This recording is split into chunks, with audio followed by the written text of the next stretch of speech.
দুর্বল জিম্বাবুয়েকে পেয়ে বাংলাদেশ ক্রিকেট দল আবার বাঘ হয়ে উঠল, কিন্তু অতীতের মতো জ্বলে উঠতে পারলেন না লিটন দাস। তার ক্যারিয়ারের সেরা ইনিংস এই দলটির বিরুদ্ধে, কিন্তু আগের কটি সিরিজের মতো এবারও ব্যর্থ তিনি যেদিন ছন্দে সেদিন তাকে মনে হয় বিশ্বমানের, কিন্তু নিজেকে খুঁজে বেরিয়েছেন তিনি ক্যারিয়ারের বড় সময়। তাই একসময় লিটন যত রান করবে তত শতাংশ ছাড়ের ঘোষণাও এসেছিল বিভিন্ন ব্যবসায়িক প্রতিষ্ঠানের ফেসবুক পেজ থেকে। তবে এই সমালোচনার জবাব দিতে পরদিন থেকেই হাসতে শুরু করে তার ব্যাট। বইতে থাকে রানের বন্যা, কিন্তু কয়েক মাস ধরে আবার রানের খরায় তিনি। সবশেষ 4টি ওয়ানডেতে সর্বোচ্চ রান 6, 2টিতে আউট 0 রানে। 10 ইনিংসেও নেই 50-এর দেখা। সর্বশেষ সেঞ্চুরি 42 ইনিংস আগে 2022 সালের 25শে ফেব্রুয়ারি। টি-20তে 11 ইনিংস আগে সবশেষ হাফ সেঞ্চুরির দেখা পান আয়ারল্যান্ডের বিপক্ষে। চলতি বছর 6টি টি-20 খেলে দুর্বল স্ট্রাইক রেটে করেছেন মাত্র 72 রান। রান পাচ্ছেন না টেস্টেও। তার চেয়ে বড় কথা, আউট হওয়ার ধরনগুলো অদ্ভুত। ইনকামিং বলে ব্যাট ছোঁয়াতে না পেরে হচ্ছেন বোল্ড বাই এলবিডব্লিউ।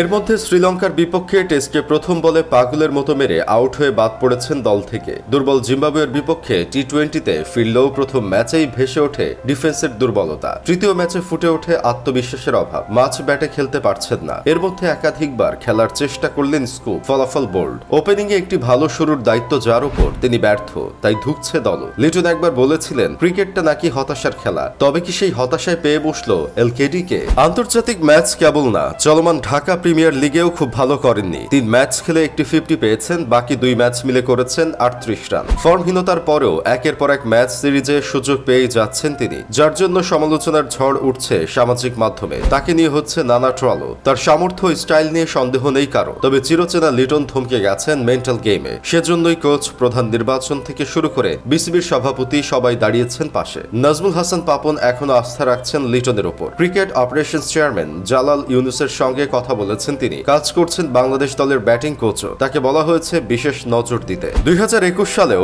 এমন সময় কাটাচ্ছিলেন বাংলাদেশের ওয়ানডে ও টি-20-র ওপেনার। রান খরায় ভোগা টাইগার ওপেনার লিটন দাসের রানের সংখ্যার সমপরিমাণ শতকরা হারে ডিসকাউন্ট দেওয়ার ঘোষণা দেয় ফেসবুকে। ডিসকাউন্টের এই অফারকে বলা হচ্ছিল লিটন অফার, কিন্তু অফার ঘোষণার পর থেকেই চাঙ্গা হয়ে ওঠেন বাংলাদেশি ওপেনার। জবাব দেন ব্যাটে। অক্টোবরে এমন অপমানের পর নভেম্বরে ঘরের মাঠে পাকিস্তানের বিপক্ষে টেস্টে খেলেন 114 রানের ঝলমলে ইনিংস। এক ম্যাচ পরে নিউজিল্যান্ড সফরে গিয়ে খেলেন 86 রানের আলো ছড়ানো আরেক ইনিংস। ওয়ানডেতেও হাসতে থাকে তার ব্যাট। 2022 সালের ফেব্রুয়ারিতে পরপর 3 ম্যাচ খেলেন 136, 86 ও 50 রানের ঝলমলে ইনিংস। যেদিন ডিসকাউন্ট ঘোষণা হয়েছিল সেদিন টি-20তেও পান রানের দেখা। ওয়েস্ট ইন্ডিজের বিপক্ষে শারজাহে রান করেন 44। খেলার খোঁজ খবর যারা রাখেন তারা আজও ভোলেননি সেই কথা। বলাবলি হচ্ছে লিটনকে রানে ফেরাতে আবার দিতে হবে ডিসকাউন্ট অফার। 2021 এবং চলতি বছর রান করার পরও লিটনের ক্যারিয়ার খারাপ বলা যাবে না। 41 টেস্টের 72 ইনিংসে 35 গড়ে তিনি রান করেছেন 2500-এর কাছাকাছি। সেঞ্চুরি আছে 3টি, হাফ সেঞ্চুরি 16টি। 91টি ওয়ানডের 90 ইনিংসে 31 গড়ে তার রান 2500-এর কিছু বেশি। স্ট্রাইক রেট 87 ছুঁই। 5টি ম্যাচে পেয়েছেন সেঞ্চুরির দেখা, হাফ সেঞ্চুরি পেয়েছেন 12টি।